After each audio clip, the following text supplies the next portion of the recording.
Assalamu alaikum. I am Dr. Muhammad Ali Rabbani. I will be your guide for the next lecture in the series of gross anatomy of neck, nose, paranasal sinuses, and larynx. As evident from the title, the topics we are going to discuss today are going to be the gross anatomy of nose and nasal cavity, the paranasal sinuses that are related to them, and the larynx itself. We will go into depth for each on every one of these topics. Let's start with the nose. Nose, as we can see, it's the organ of the respiratory system that allows the entry of the air.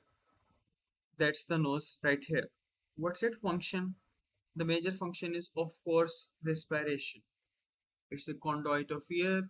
It allows the air to pass through it, and as the air is passing through it, it conditions it just like the air conditioner does.